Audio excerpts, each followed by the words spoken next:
I'm Nadia, your gig economist, and today we're going to look at how to tip on some of the most popular food delivery apps. Specifically, we're going to look at UberEats, DoorDash, and Grubhub. Postmates and Uber Eats are together, and Grubhub and Seamless are also together, so I'm not going to mention those separately. There are some factors you need to consider when tipping your food delivery driver. Uber Eats and DoorDash do not pay for mileage. Their base pay is between $2 and $3 per order. Some places may see even less than that, and some places slightly more, especially in California. But assume that I make between $2 and $3 for your DoorDash or Uber Eats order. Grubhub pays for mileage from the restaurant to the customer, but it really doesn't pay for anything else, so there's not that additional $2 or $3 added onto it. It's really pretty much just mileage pay. Fridays and Saturday nights can see a slightly higher base pay across these apps, but generally that's not the case. Now that you know that, you do have to consider your mileage from the restaurant, right?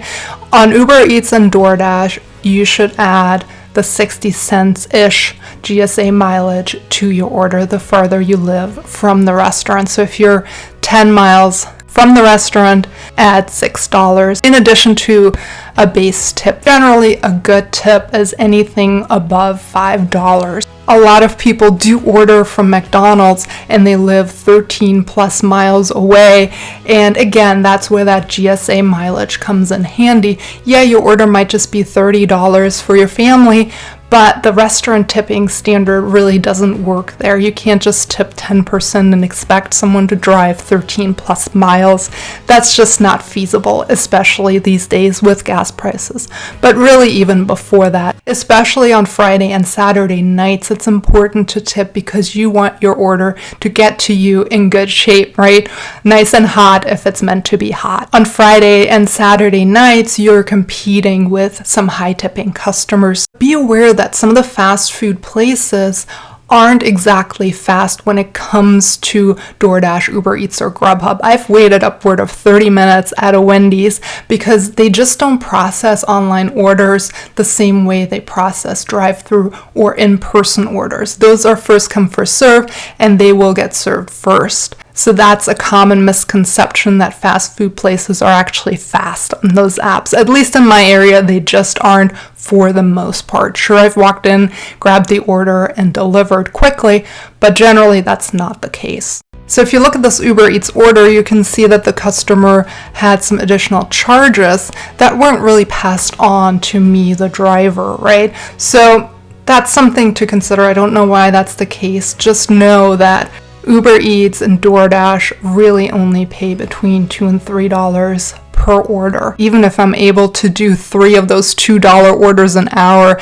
that's still only $6 an hour before gas and taxes. So that's just not enough to make a living. So that's where you come in and your tips are helpful. You don't have to leave your house. Someone will take their vehicle, drive to the restaurant, wait for your order to be ready, put it in their car, drive to your house, and deliver to your doorstep. So what is that worth to you, right? Sometimes people are like, oh, it's just a Chipotle burrito. But the process of driving to the restaurant and sometimes waiting even at Chipotle really does take some time. So just make sure you compensate your food delivery driver on any of those apps. That $5 minimum is really very helpful. These apps are a convenience and they're also a luxury, so you have to pay for that luxury, even if you're just ordering from your run-of-the-mill fast food place. The restaurant tipping standard is okay for larger like Outback or Red Lobster orders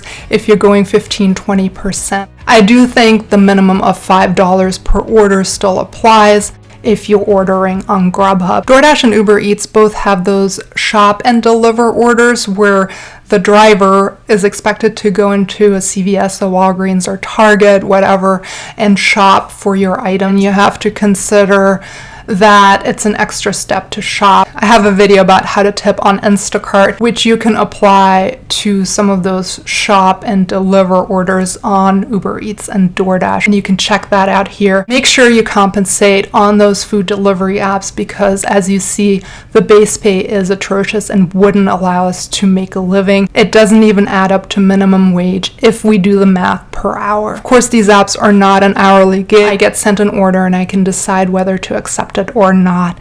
Thank you for watching. Until next time.